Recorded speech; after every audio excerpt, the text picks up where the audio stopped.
Shalom saudara, kita berjumpa lagi dalam pelajaran pendalaman Alkitab, yaitu Hermeneutika episode yang ketiga.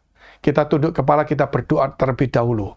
Bapa kami yang ada dalam surga, yang kami kenal di dalam nama Tuhan Yesus Kristus.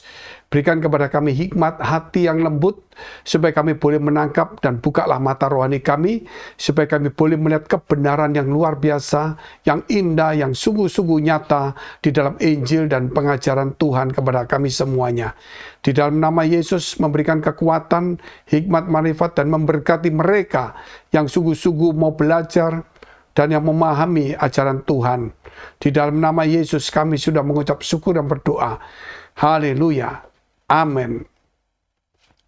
Kita masuk dalam episode yang ketiga, yaitu hermeneutika, yang mengatakan atau memberikan kepada kita pandangan waspada terhadap penafsir yang sembarangan, yaitu penafsir yang tidak punya latar belakang pendidikan atau pengalaman atau mentor, atau juga yang tidak mempunyai hikmat dan tidak hidup di dalam roh, bahkan juga mungkin hidupnya tidak rohani tetapi duniawi. Mungkin motivasinya ataupun juga dia bukan untuk mengajarkan kebenaran, tetapi dia lebih untuk menonjolkan dirinya atau ajarannya sendiri. Nah, ini yang berbahaya. Oleh sebab itu nanti kita akan melihat kalau penafsir atau tafsirannya benar akan membawa kebenaran. Kalau yang salah akan membawa kesalahan dan berdampak buruk. Sebab itu sebagai seorang pengajar kita perlu untuk belajar. Sebagai jemaat kita juga perlu belajar untuk membekali, mendasari, supaya ketika kita mendengar seseorang mengajar atau menyampaikan ajaran dan firman, kita tidak sampai mengambil sesuatu yang salah, tetapi kita mengambil sesuatu yang baik, yang berguna untuk kita semuanya. Kita lihat selanjutnya. Tafsiran yang benar membuahkan ajaran yang benar. 2 Timotius pasal 1 ayat 13. Peganglah segala sesuatu yang telah engkau dengar daripadaku sebagai contoh ajaran yang sehat, dan lakukanlah itu dalam iman dan kasih dalam Kristus Yesus. Yaitu orang yang menafsirkan dan tafsirannya, juga cara menafsirkannya, itu sesuatu yang tepat, benar, yang sempurna. Sebagaimana yang Yesus juga ajarkan kepada kita, supaya kita mencari kehendak Tuhan yang benar, yang berkenan, dan yang sempurna. Bukan hanya cuma yang benar, berkenan tidak. Dan apakah yang sempurna?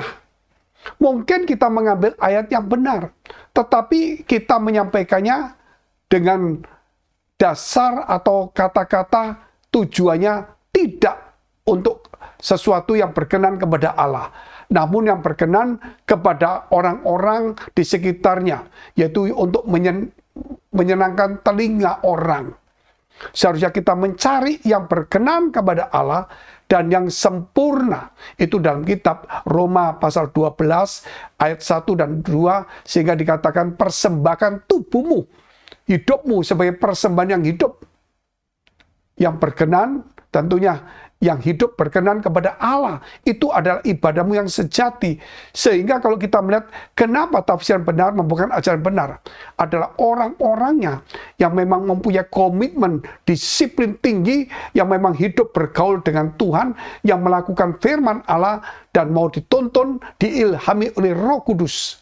Sehingga kemudian dia mulai mengajarkan tentang ajaran yang sehat dan yang menghasilkan iman. Kenapa? Karena iman itu timbul akan pendengaran firman Kristus.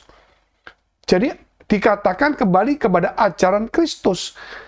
Sehingga dikatakan di sini contoh ajaran yang sehat, dan lakukanlah itu dalam iman dan kasih dalam Kristus Yesus. Kalau ajaran itu tidak membuat iman semakin kokoh, hanya emosi, itu berbahaya. Kita lihat selanjutnya. tafsiran yang salah membuahkan ajaran yang menyimpang. Mungkin maksud orang itu baik, namun cara menafsirnya salah. Tapi ada juga orang yang sengaja untuk menyesatkan, itu berbeda. Lebih banyak kalau kita melihat orang-orang yang mengajarkan itu adalah orang yang baik, namun tafsirannya yang salah tanpa sengaja karena mereka hidupnya tidak dituntun atau tidak diarahkan atau belum diberikan satu pengarahan dasar-dasarnya untuk menafsirkan firman Allah. Sehingga dia kemudian mencontek kiri kanan yang cocok, yang bagus. Akhirnya orang cuma senang, ya kelihatannya iman dibangun tapi emosi saja. Sehingga ketika ada masalah, imannya runtuh seketika. Nah itulah tafsiran yang salah membuahkan ajaran yang menyimpang. Akhirnya tidak ada pertumbuhan, tidak ada buah.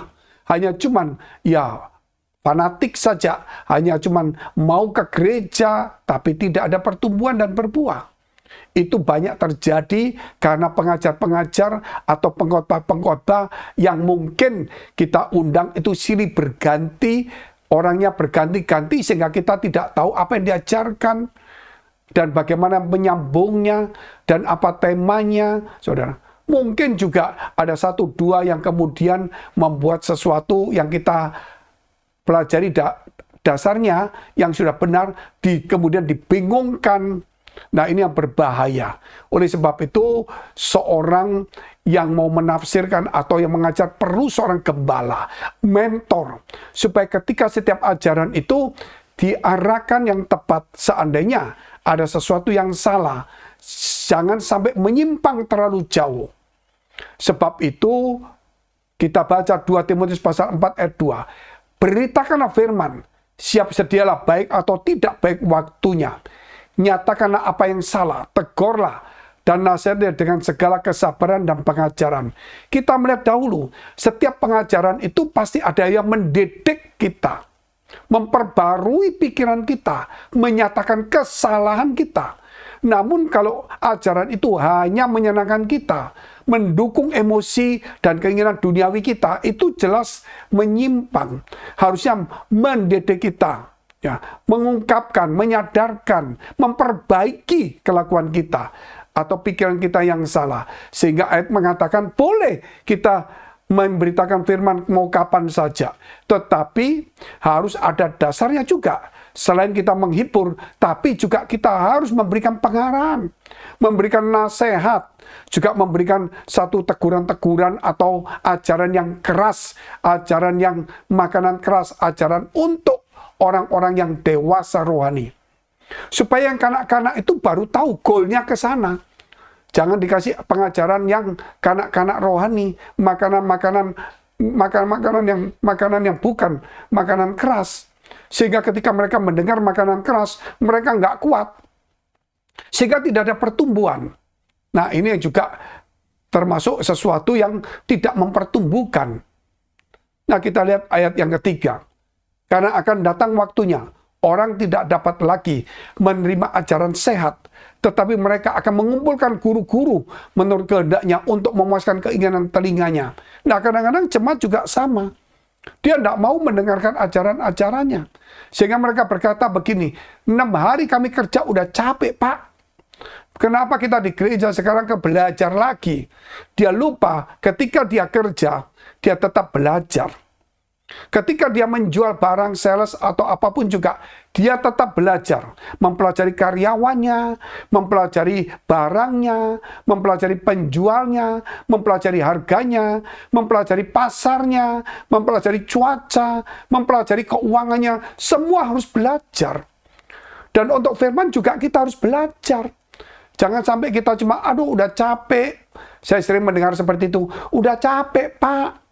6 hari, kenapa sekarang dikasih ajaran yang berat, makanan keras, coba yang lucu-lucu, yang senang, lucu kalau mendidik, lucu kalau bermanfaat, saudara nggak masalah. Tapi kerap kali, saudara, itu tidak mendidik kita, sehingga membiasakan telinga kita seperti itu. Satu contoh saja, ketika seseorang anak dimanja, terus, karena dia hidup dalam manja, suatu hari orang tuanya bentak marah karena sesuatu yang berbahaya. anak itu menjadi sakit sekali, kecewa. Karena dari awal tidak ada yang namanya didikan. Kalau anak itu sejak kecil sudah diarahkan dan sudah juga ada nasihat teguran, maka suatu hari ketika dia ditegur, dia tidak merasa itu sesuatu yang menyakitkan. Tapi mungkin menurut dia satu hal yang wajar, menjadi bagian dalam hidupnya dia. Tetapi bukan berarti terus-menerus dimarahin, sehingga akhirnya dia menjadi kebal, juga bukan. Nah, kita harus ada namanya pengajaran ajaran sehat. Bukan untuk menyenangkan telinga. Ayat 4. Mereka akan memalingkan telinganya dari kebenaran dan membukanya bagi dongeng. Lah, kita senang sekali kalau kita itu berkhotbah terus memberikan cerita yang lucu, yang dongeng, pasti orang mengikuti. Tapi begitu pengajaran mereka mulai ngantuk, nggak kuat, akhirnya saudara lihat ketika Paulus mengajar, seorang anak muda jatuh karena ngantuk, mati, yang bernama Etikus. Untung Paulus bisa membangkitkan dia dari kematian. Nah, kalau kita, siapa yang bisa membangkitkan, saudara? Kan nggak semua orang membangkitkan. Oleh sebab itu, jangan ngantuk. Bukan kita menyalahkan Paulus yang khotbah berat, sampai anak itu ngantuk dan jatuh.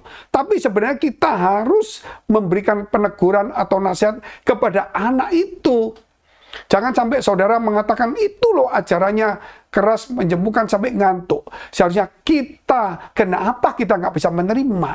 Jadi harus ada perubahan dari pendengarnya, bukan hanya pengajarnya.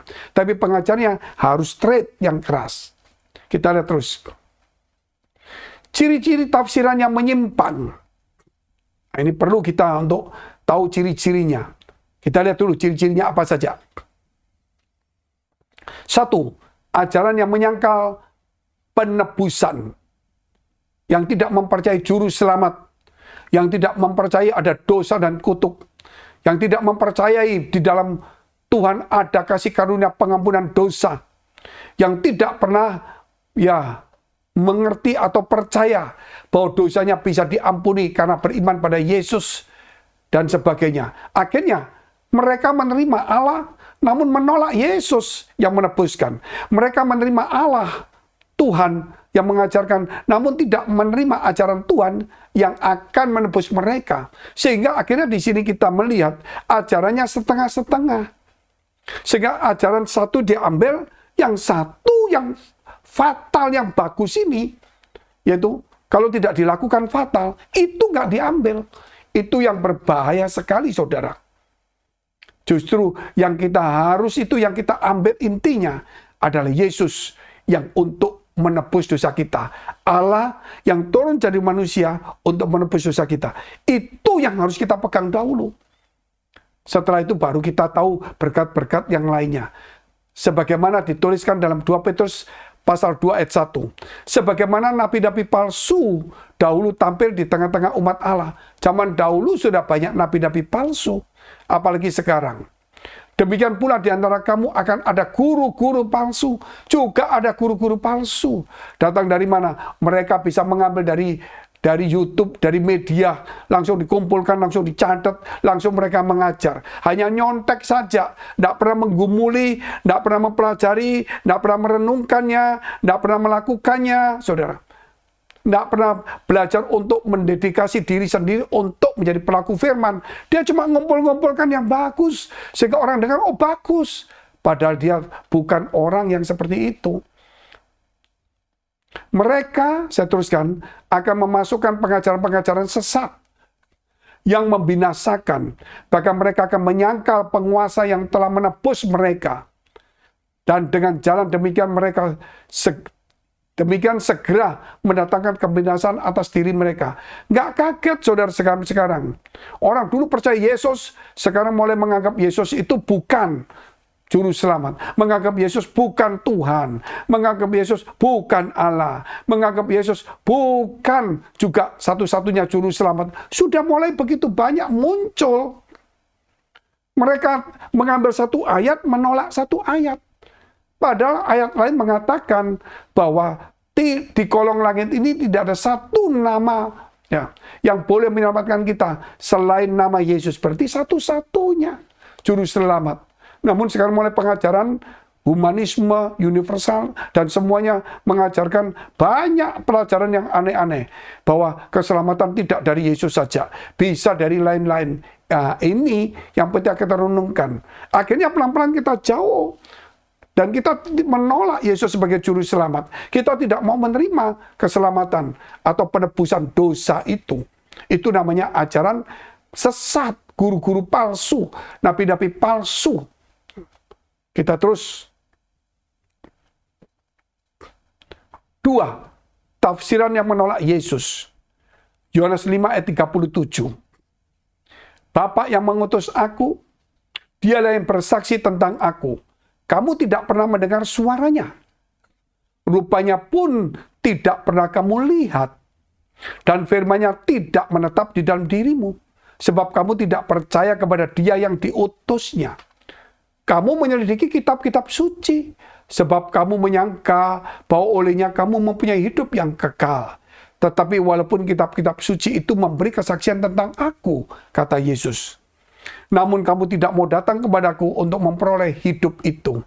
Nah, inilah satu firman Tuhan yang mengajarkan kepada kita untuk tetap kita harus bertumbuh berakar di dalam Yesus Kristus. Sebagaimana Yesus katakan dalam Yohanes pasal 5 ini. Kita mempelajari kitab suci namun nggak mau datang kepada Yesus. Padahal kitab suci berbicara tentang penyelamatan. Tentang Tuhan yang akan menyelamatkan. Yesaya mengatakan, akulah Tuhan yang akan menyelamatkan. Akulah Tuhan juru selamatmu. Akulah Tuhan yang menggendong menghapus dosamu. Akulah Tuhan Allahmu.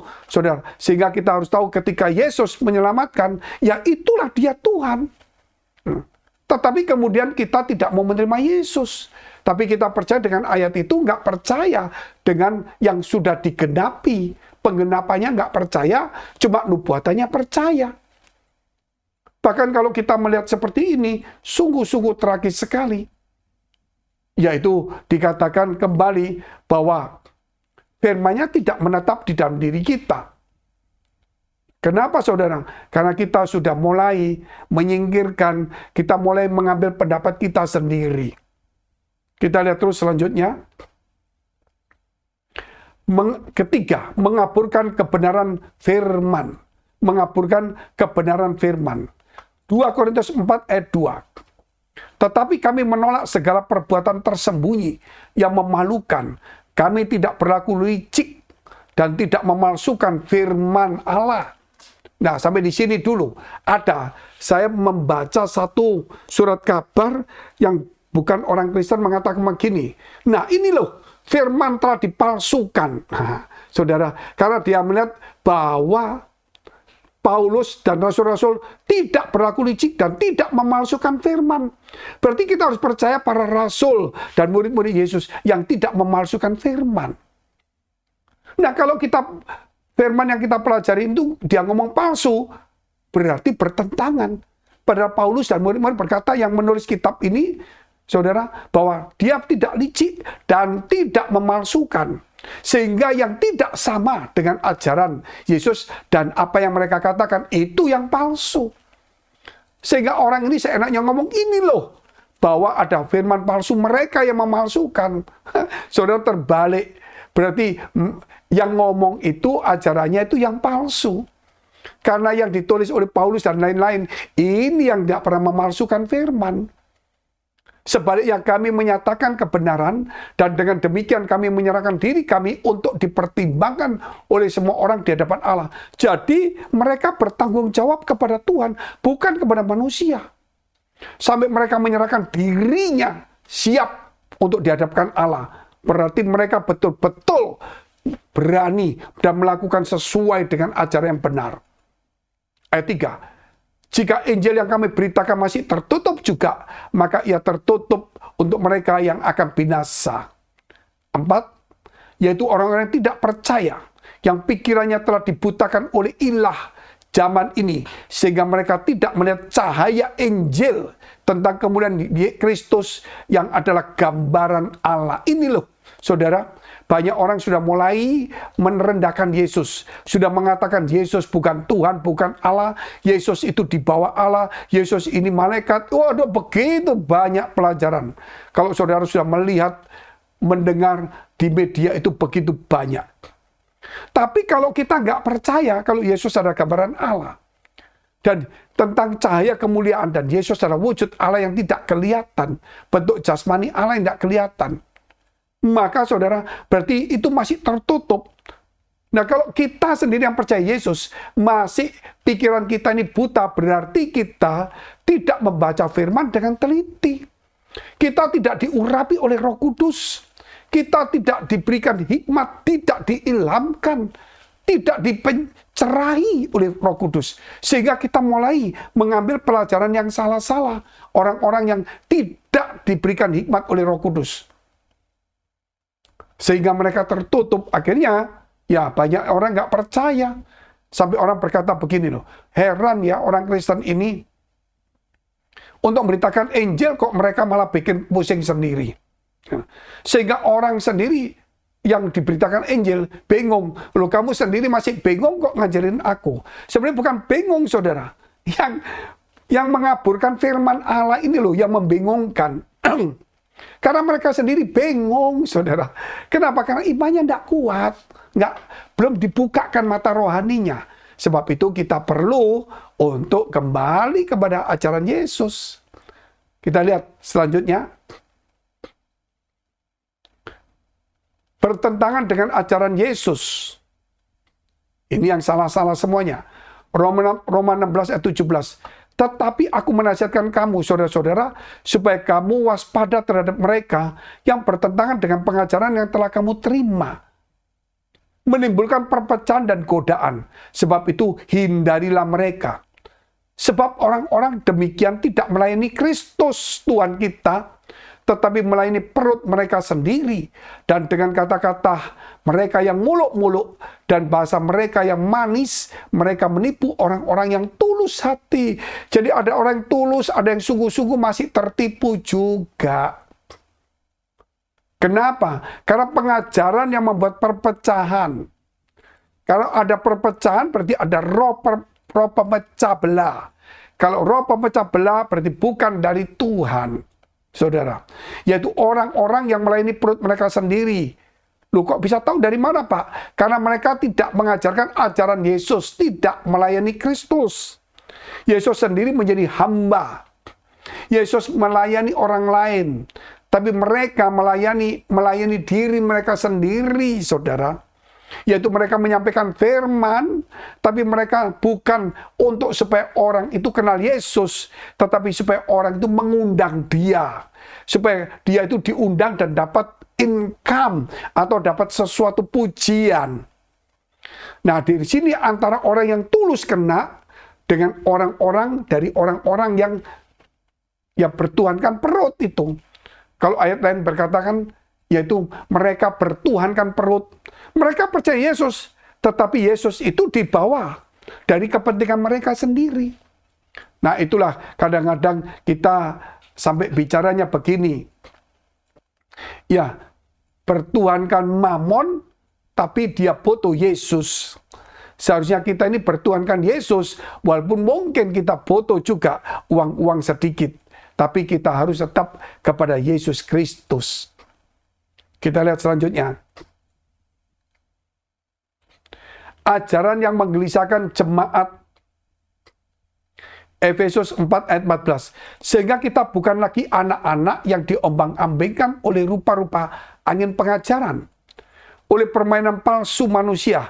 Dalam kelicikan mereka yang menyesatkan. Jangan sampai diombang-ambingkan semua dengan ajaran yang aneh-aneh.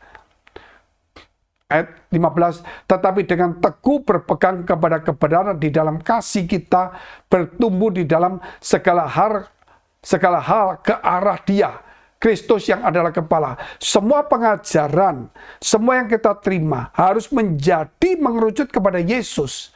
dan membuat kita meneladani Yesus, membuat kita menjadi serupa dengan Yesus, membuat kita melakukan ajaran Yesus, saudara. Jangan sampai orang berkata begini kepada saudara, sangkal diri pikul salib nggak ada zaman sekarang itu. Padahal Yesus itu mengajarkan demikian. Barang siapa tidak sangkal diri pikul salib tidak bisa mengikut dia. Nah, dari hal ini mungkin orang berkata, iya Pak, sangkal diri pikul salib kan nggak musim sekarang. Saya mau tanya saudara, kalau kita kerja apa nggak ada sangkal diri? Sangkal diri, ngantuk-ngantuk sakit tetap berangkat. Muka kita masam, kita tetap tersenyum. Kita menjual barang, tetap kita semangat walaupun capek. Berarti menyangkal dirinya. Terlebih dalam kehidupan semua orang mesti menyangkal untuk mencapai tujuan. Bahkan penipu pun, dia tahu dia salah, dia nggak senang, dia mau nipu, dia pura-pura baik. Orang yang mau membunuh, yang kejam, dia pura-pura senyum, saudara. Berarti dia juga sebenarnya sudah menyangkal dirinya. Tetapi untuk yang buruk. Terlebih dalam firman Allah. Kita harus menyangkal diri kita supaya bukan hawa nafsu, keinginan kita, sehingga itu keinginan Kristus muncul sehingga kita bisa membaca firman dengan bagus dan mengarah kepada Yesus, meneladani Yesus, akhirnya ajaran Yesus dan menjadi serupa dengan Yesus. Itulah ajaran kita, Back to Jesus Teaching dan Mega Project Karakter Kristus, ditambah misi pemuritan. Nah, itulah kurang lebih kita punya 5 saudara pilar itu. Yang satunya adalah diakonia, kasih. 2 Tesalonika 2 ayat 2. Supaya kamu jangan lekas bingung dan gelisah, baik oleh ilham roh maupun oleh pemberitaan surat yang dikatakan dari kami seolah-olah hari Tuhan telah dekat. Di zaman dahulu mereka berkata Tuhan akan datang, namun tidak sedekat sekarang. Sehingga mereka berkata, memang Tuhan datang sudah dekat, tapi bukan menurut waktu kita, menurut waktu Tuhan.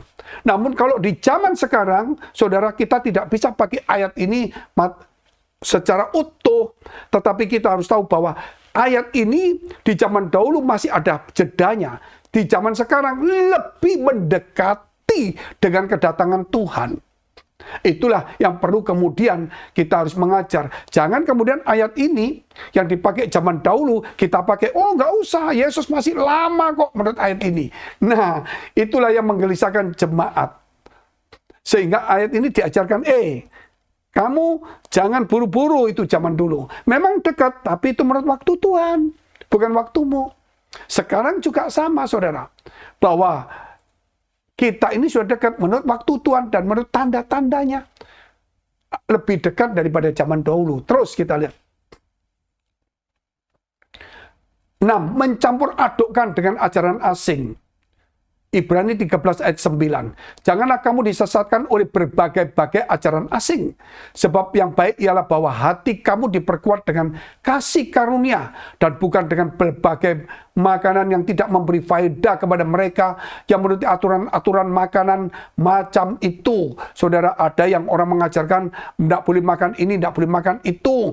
Kalau kamu makan ini, nanti ibadahmu ini, nanti kamu jadi begini. Saudara, jangan pakai ini, jangan ini. Saudara, begitu banyak. Kalau kamu ibadah, kamu harus pakai ini. Yang sekarang sudah mulai pakai namanya kepa. Nah, kalau kamu mau muji Tuhan, mesti pakai sopar. Ya, apa namanya itu, ya seperti seruling itu, yang namanya sangkakala, yang dari tanduknya binatang. Kamu kalau berdoa mesti pakai kepa, artinya penutup kepala, harus pakai jubah, ini harus menghadap ini, harus ini, harus ini. Aduh, saudara, terus kalau ibadah jangan makan ini, jangan makan itu. Sudah terlalu begitu banyak yang bertele-tele. Itu memang mungkin untuk kesehatan bagus. Mungkin untuk hal-hal ritual mungkin kelihatannya lebih wibawa. Namun yang paling penting adalah hati kita ini, saudara. Hati itu harus diperkuat dengan kasih karunia. Bukan dengan cara yang lain. Hati nggak bisa diperkuat dengan makanan. Tubuh diperkuat makanan. Hati diperkuat oleh apa? Firman, ajaran. Terus selanjutnya, memutar balikan Injil. Galatia 1 ayat 6. Aku heran bahwa kamu begitu lekas berbalik daripada Dia yang oleh kasih karunia Kristus telah memanggil kamu dan mengikuti suatu Injil lain yang sebenarnya bukan Injil. Hanya ada orang yang mengacaukan kamu dan yang bermaksud untuk memutarbalikkan Injil Kristus. Ayat 8, tetapi sekalipun kami atau seorang malaikat dari surga yang memberitakan kepada kamu suatu Injil yang berbeda dengan Injil yang telah kami beritakan kepadamu, terkutuklah dia. Jelas ayat ini, jelas. Sudah jelas. Kalau Injil yang kita percaya dan yang sudah diajarkan, kemudian ada Injil lain atau kitab suci lain yang berkata ini dari malaikat Tuhan, sehingga bertentangan dengan Injil yang kita dapat, atau tidak sama, jelas firman mengatakan terkutuklah dia, walaupun seorang malaikat yang turun termasuk Gabriel kata dia, saudara, atau siapapun juga, kalau dia memberitakan sesuatu ajaran yang berbeda dengan Injil yang sekarang kita punya, jelas itu mengacaukan, jelas dia orang yang terkutuk. Kalau malaikat datang mengajarkan yang berbeda dengan Injil kita, itu berarti malaikat terkutuk. Kalau malaikat terkutuk, berarti itu iblis yang menyamar sebagai malaikat terang. Ada Injil palsu. Siapa yang buat Injil palsu itu? Itu bukan Injil.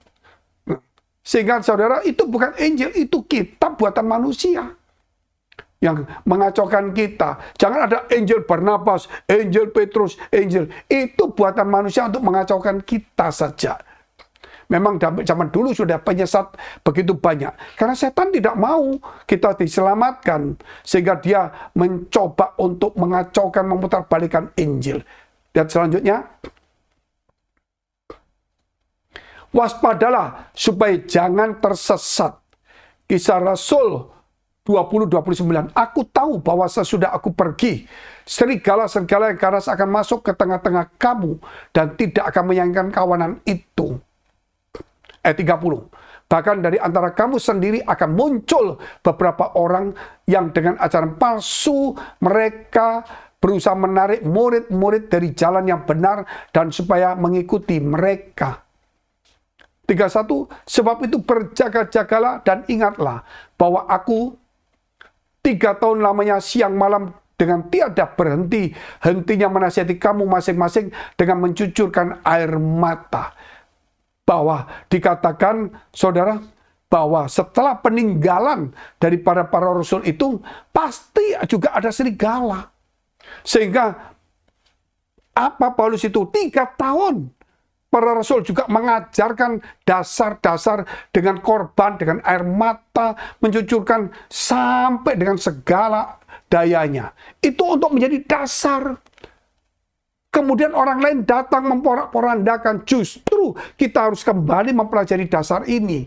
Dan kita ajarkan kepada yang di bawah. Supaya apa yang kita belajar itu kita ajarkan.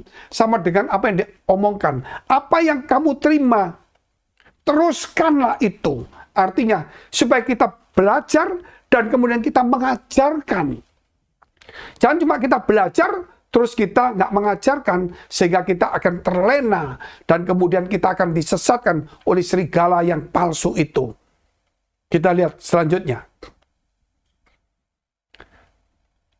Waspadalah supaya jangan tersesat. Ketika Yesus di Bukit Zaitun, ketika dia memandang Yerusalem, kemudian murid-murid berkata, Tuhan, Guru, kapan waktu kedatangan Tuhan engkau datang di sini? Tuhan tidak menjawab langsung kapan waktunya. Tidak memberikan tanda-tandanya dahulu, tetapi Tuhan Yesus langsung menjawabnya. Yaitu ayat 4.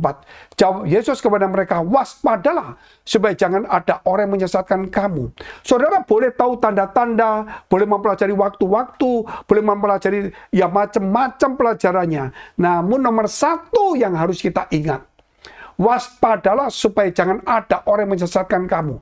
Sehingga, saudara, orang yang bermuka bagus, ngomongnya shalom, bagus omongannya, kita tetap harus waspada.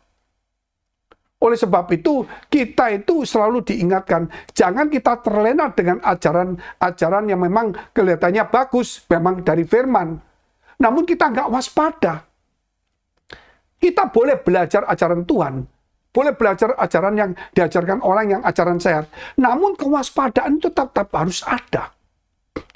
Karena bukan berarti yang diajarkan salah. Kewaspadaan karena memang ada hal-hal penyesat yang tiba-tiba datang, saudara.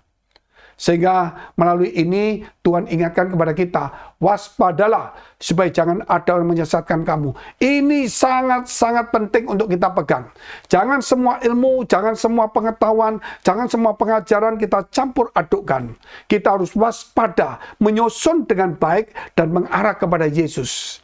Puji Tuhan. Kita tunduk kepala, kita berdoa. Terima kasih Tuhan atas segala pengajaran ini. Supaya kami dengan bijaksana menangkap dengan benar. Supaya kami jangan sampai Tuhan menangkap kata-kata yang salah dengan ajaran ini. Di dalam nama Yesus. Haleluya. Amin. Saudara, kita akan berjumpa lagi sampai di episode yang keempat. Tuhan Yesus memberkati.